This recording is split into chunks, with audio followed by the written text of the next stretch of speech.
예수님을 믿는 우리 성도들이나 믿지 않는 분들이나 지금 이 때를 가리켜서 말세라고 표현을 합니다. 이 말세란 말은 세상의 마지막 때라는 뜻이죠. 그렇다면 말세는 언제부터 언제까지일까요? 딱히 2020년인가 아니면 언제부터인가 그런 궁금증이 있죠. 놀랍게도 구약성경 요엘 22장 28절을 근거로 하고 사도행전 2장 17절 18절 베드로의 설교에 등장하는 여기서부터 말세의 개념이 시간대로 우리에게 등장합니다. 하나님이 말씀하시기를 말세에 내가 내 영을 모든 육체에 부어주리니 너희의 자녀들은 예언할 것이요 너희의 젊은이들은 환상을 보고 너희의 늙은이들은 꿈을 꾸리라. 그때에 내가 내 영을 내 남종과 여종들에게 부어주리니 그들이 예언할 것이요. 아멘. 성령 강림을 예언한 말씀이죠. 근데 그 예언이 이제 사도 베드로 때에 성취가 되었다라고 확증하며 설교한 본문이고, 그 성령 강림 때부터 예수님의 다시 오시는 재림 때까지 이 시간대를 말세라고 표현했습니다. 보편적으로는 예수님의 처음 성육신하는 그때부터라고도 보고 있고요, 예수님의 재림이 마지막이다 이렇게 말씀들을 하죠. 그럼 우리는 지금 이때 어떻게 봅니까? 말세의 지말이다 이렇게 표현합니다. 말세 중에서도 거의 끝, 예수님의 재림을 눈앞에 둔 때 이렇게 표현할 수 있습니다.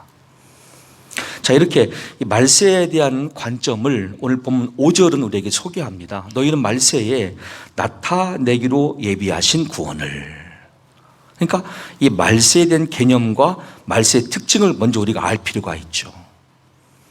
말세 특징들은 단 몇 가지 성경에서 우리에게 가르쳐주고 있습니다. 먼저 고린도전서 10장 1절로 10절을 정리하면 이렇습니다. 하나님의 백성으로 하나님만 잘 예비했습니다. 그런데 그들이 어느 순간부터 하나님 대신에 우상 숭배합니다. 음행에 빠집니다. 서로 간 원망하는 모습으로 일탈합니다. 이것들이 빈번하게 보일 때 이건 말세구나 이렇게 평가했습니다. 두 번째로 디모데후서 3장 1절로 5절의 특징을 잘 아실 겁니다. 사람들이 자기를 사랑합니다. 그러니까 자기를 가꾸고 자기를 나타내고 자기를 절대화하고 자기가 우상화되어지고 이런 시대, 돈을 사랑합니다. 자랑합니다. 교만합니다. 비방합니다. 부모를 거역합니다. 감사하지 않습니다. 거룩하지 않습니다. 무정합니다. 원통함을 풀지 않습니다. 서로 모함합니다. 절제하지 못합니다. 심성이 사납습니다. 선한 것을 좋아하지 않습니다. 배신합니다. 조급합니다. 자만합니다. 쾌락을 사랑하는 것을 하나님 사랑하는 것보다 더 좋아합니다. 경건의 모양은 있으나 경건의 능력을 부인하는 모습입니다. 이런 때가 말세라고 성경은 두 번째로 가르쳐 주었습니다. 세 번째는 야고보서 5장 1절로 6절 말씀을 정리해 볼 때, 이 땅에서의 기준으로 이 사람들은 자신의 성공 가치가 돈에 있고 명예에 있고 권력에 있었습니다. 이 세 가지, 돈과 명예와 권력을 가지고 사치하고 방종합니다. 그리고 하나님을 신실히 믿는 의인들을 정죄하고 죽입니다. 이런 부자와 지배층들의 모습이 등장할 때 말세구나 이렇게 표현했습니다. 네 번째로 베드로서 3장 3절로 7절까지 해서 여러 불신자들이 우리에게 이렇게 조롱합니다. 야, 성경 어디에 주님께서 강림하신다는 약속이 있느냐? 그러니까 그들은 성경 자체를 찾아볼 마음도 없어요. 근데 어디서 들은 부분이 있기 때문에 대뜸 그 부분 가지고 우리에게 막 공격합니다. 봐라, 태초에 창조된 모습 그대로 아직까지 지구는 여전히 이 모습이고 태양계, 우주 여전히 그 모습이지 않느냐? 변한 게 없다.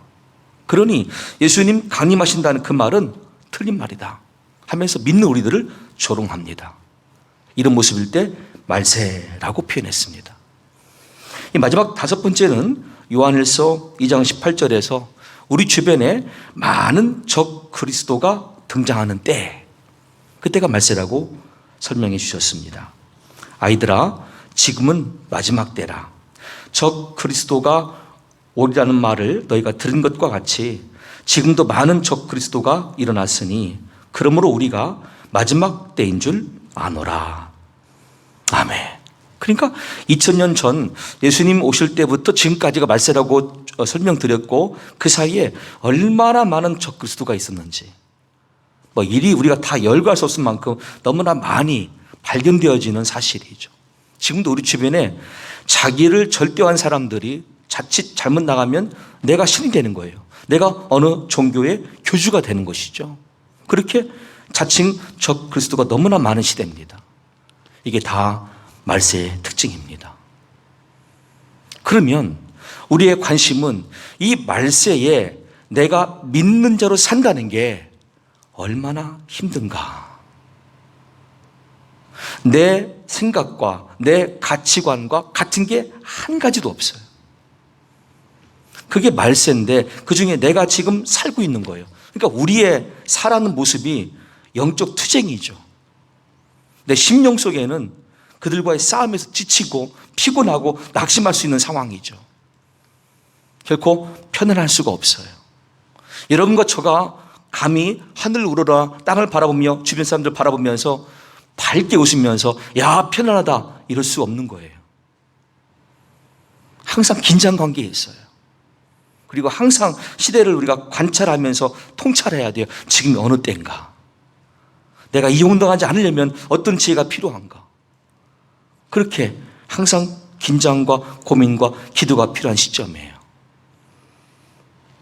그런데 우리가 지난주에 살펴본 대로 베드로 전서의 말씀은 종교적 박해를 통하여서 어쩔 수 없이 삶의 근거지를 잃어버리고 피난한 분들, 그 믿음을 지키기 위해서 여러 지역에 흩어진 주의 종들, 그들이 각각의 형편 따라서 동굴에서 모여 예배를 드리거나 아니면 가정집에서 예배를 드리거나 이런 다양한 형태로 흩어져서 지금 살고 있어요. 그 예배하는 초소에 주님의 위로의 말씀이 베드로 전서라고 설명드렸습니다. 그들도 마찬가지입니다. 예수님 오실 때부터가 말세였으니까 그들도 말세에 고통당하는 시간 속에서도 여전히 신앙생활을 이어갔습니다. 무엇 때문에 그랬을까요? 그 힘든 신앙생활을 하지 말고 포기하고 빨리 세상과 손 잡았으면 더 편하게 살았을 텐데, 더 쉽게 갈 수 있을 텐데, 모든 것들에서 긴장이 아니라 서로가 대등하게 관계를 유지하면서 그 일들을 도모했을 텐데 왜 그들은 수고롭게 동굴 속에 땅을 파고 들어가 또는 가정에 집거하며 예배드리고 이렇게 자신만의 신앙의 순수성을 지키기 위해서 목숨 걸며 영적 투쟁을 했을까? 그 이유가 궁금합니다. 동굴 속에 들어가서 목회자도 없어요. 누가 와서 성경적인 가르침을 주는 것도 아니에요. 일용할 양식이 공급되는 것도 아니에요. 주변의 이방인들과 편하게 지내면서 이웃 관계를 형성한 것도 아니에요. 자신들만의 예수님 믿는 신앙으로 인하여서 혼자 떨어진 그들을 각 처에 주님의 위로의 말씀이 선포되는 거예요.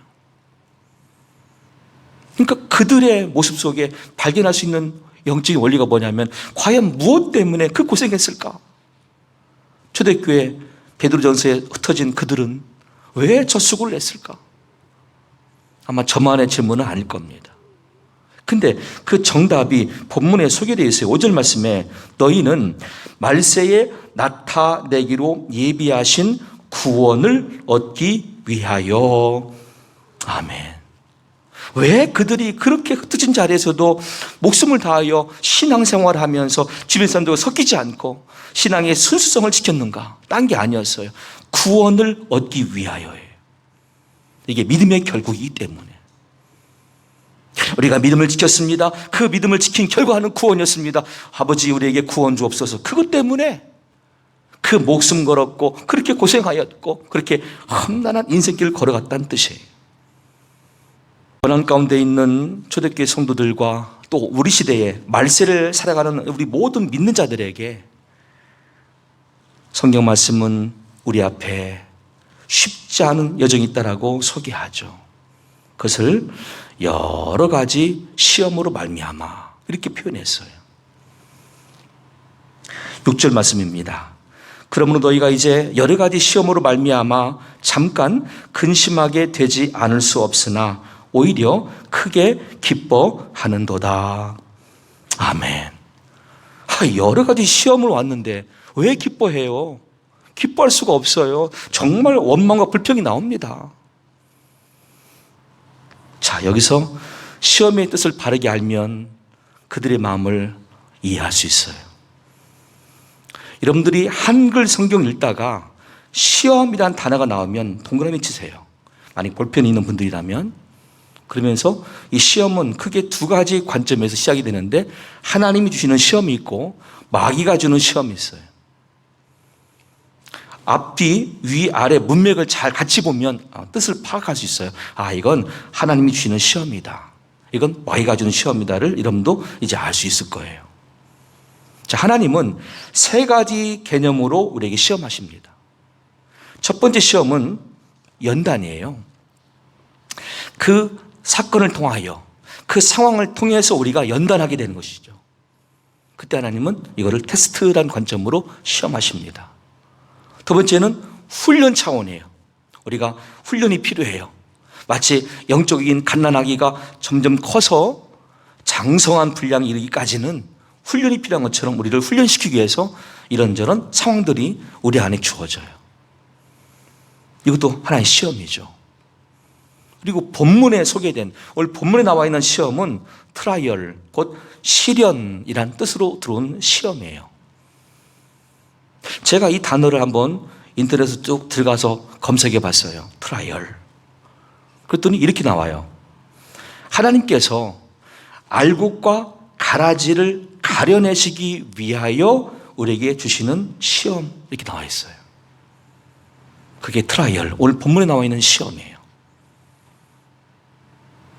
그렇게 흩어져서 척박한 환경에 살고 있는 초대교회 그 순교를 각오하는 성도들은 여러 가지 시험을 만났을 때 이 시험을 이렇게 이해한 거예요.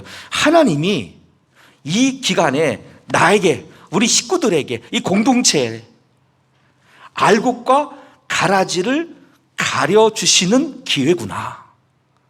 그래서 기뻐한 거예요. 하나님 감사합니다.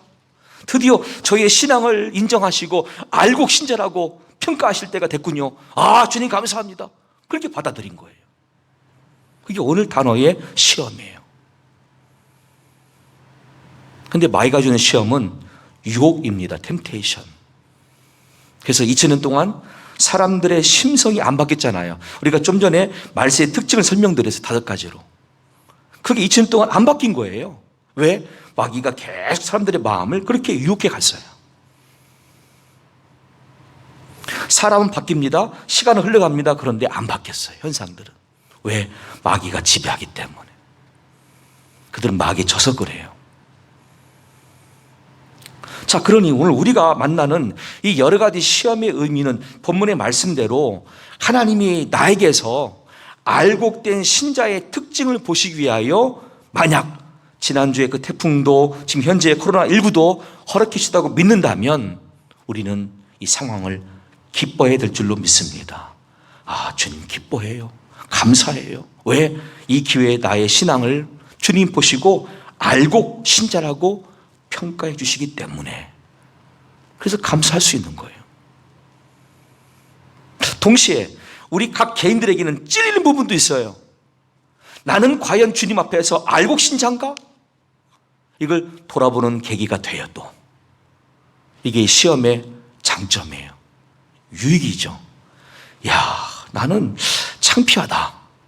저 초대교회 동굴에 구멍 내고 그들에게 집을 그때 짓고 그 안에 모여서 예배를 드리고 그런 공동체 생활했던 사람들이 비한다면 난 너무나 부유한데, 난 일용할 양식뿐 아니라 넉넉한 여유 있는 생활인데 그런데도 불구하고 신앙생활만큼은 점점 후퇴하고 있으니 창피하다.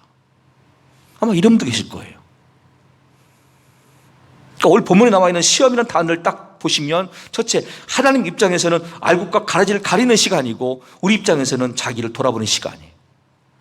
내 믿음은 지금 당장에 심판대 선다면 내 믿음은 알곡이냐 가라지냐?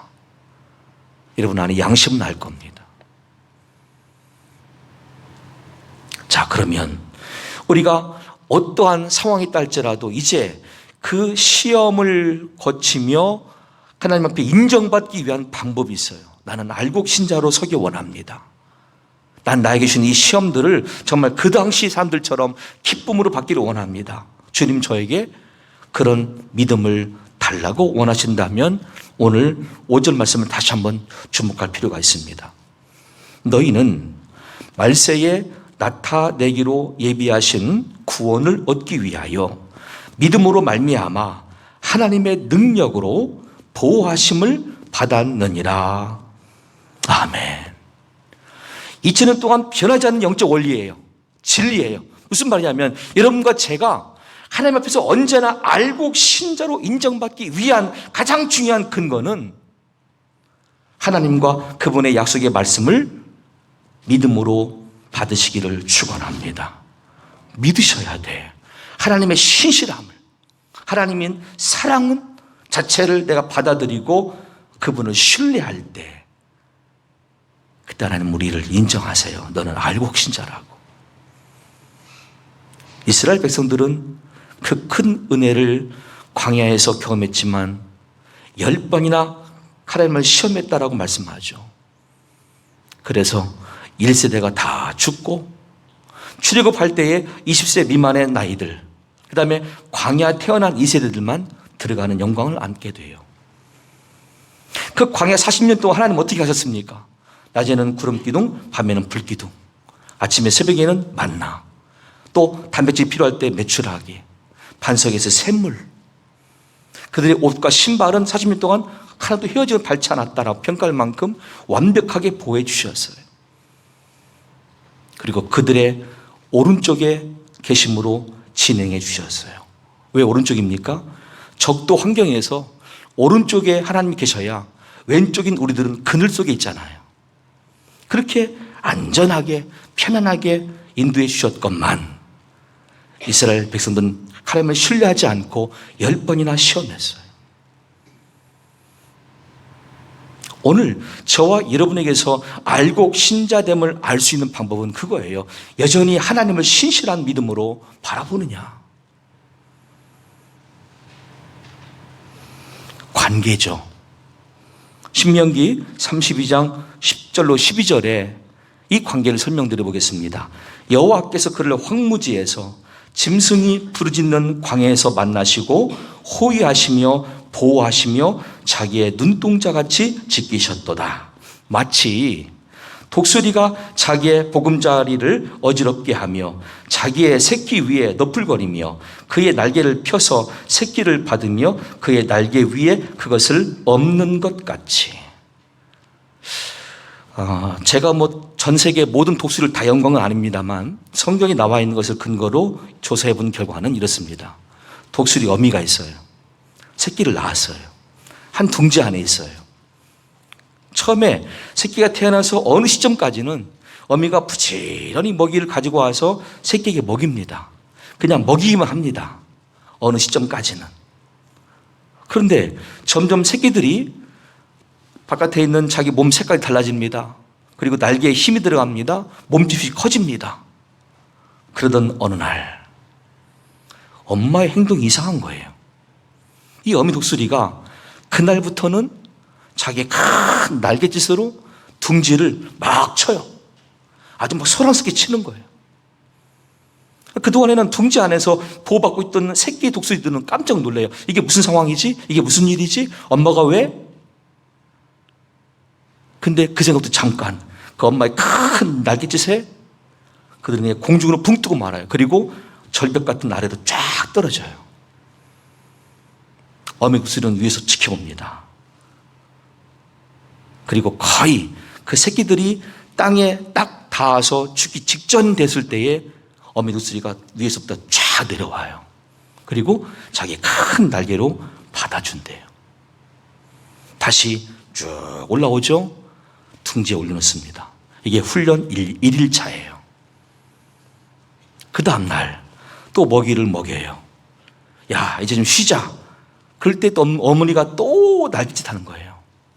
둥지에서 날갯짓 하니까 새끼들은 또 밀쳐나는 거죠.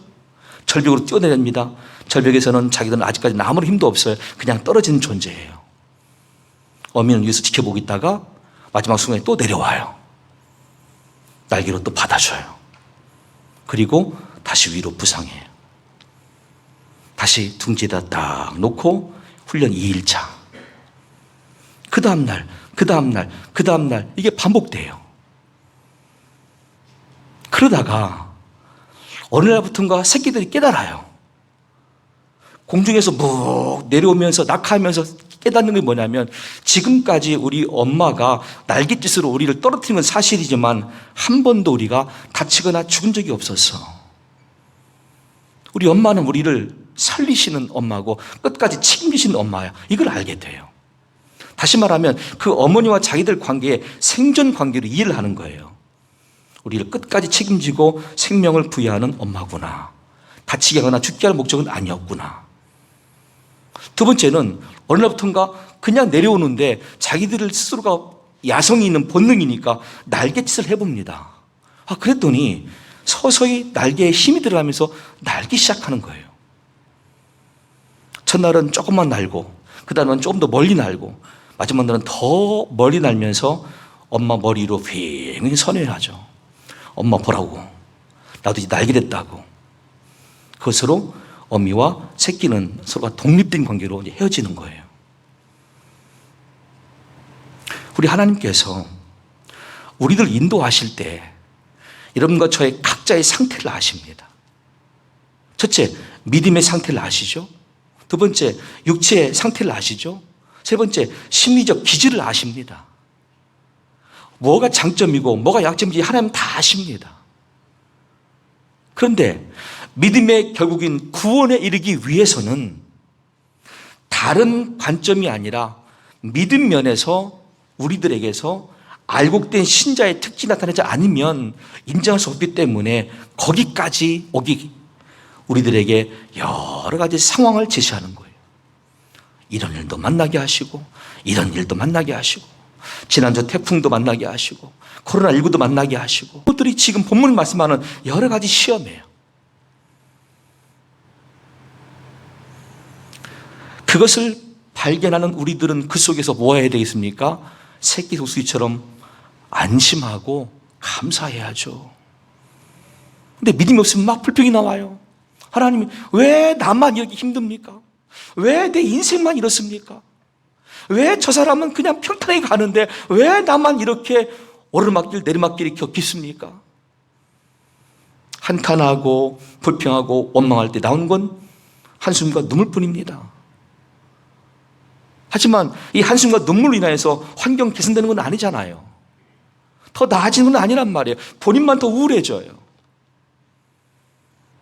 무엇을 극복할 수가 있을까요? 우리에게 주어지는, 각자에게 주어지는 그 여러 상황들을 진행해 나가면서 이 본문의 말씀으로 눈을 뜨자는 것이죠.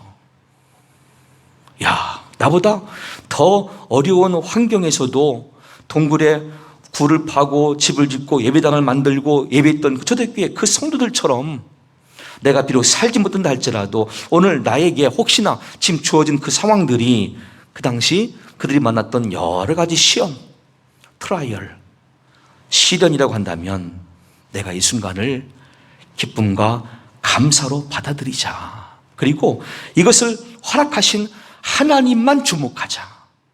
그분은 나를 살리시는 하나님이셔.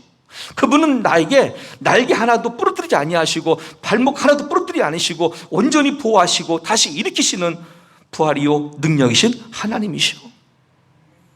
그렇게 하나님께 대한 관점과 이해를 다시 해보자는 거예요. 그러면 불평이 사라지고 한숨이 사라지고 눈물이 그쳐져요. 그리고 나도 모르게 막 찬송이 나와요.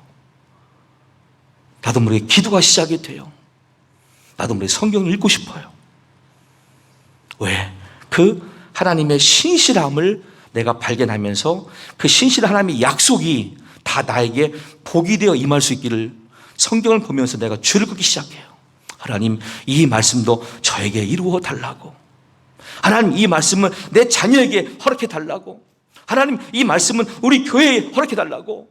하나님, 이 말씀은 우리 나라와 민족에게 허락해 달라고. 막 줄금해서 막 기도가 돼요. 바뀌었죠. 전에는 한숨이요, 눈물이요, 원망이었어요. 근데 내가 하나님을 신실하게 받아들이고 말씀을 믿음으로 기도를 시작했더니 다 달라진 나의 모습이에요. 그때부터 하나님 앞에 우리는 어떤 존재입니까? 알곡된 신자로 인정받는 거예요. 그렇게 인정받기 위해서 주시는 게 오늘 본문에 여러 가지 시험이다, 그 뜻이에요. 사랑하는 여러분, 저와 여러분들은 태어날 때부터 다 다른 환경과 다른 기질과 다른 모습으로 태어났어요. 이거를 원망하지 마세요. 그냥 현실로 받아들이세요. 하지만 태어난 순간부터는 딱 한 가지 조건을 구원받아요. 믿음이에요. 내가 저 아무개보다는 가난한 집에 태어났어요. 내가 저 아무개보다는 내가 몸이 약하게 태어났어요. 내가 저 아무개보다는 아무런 달란트와 재능과 은사가 없는 모습으로 태어났어요. 또 자란 환경도 더 열악했어요. 괜찮아요. 하나님은 그 여러 자라는 환경과 태어난 환경과 배경으로 구원하시는 분이 아니세요.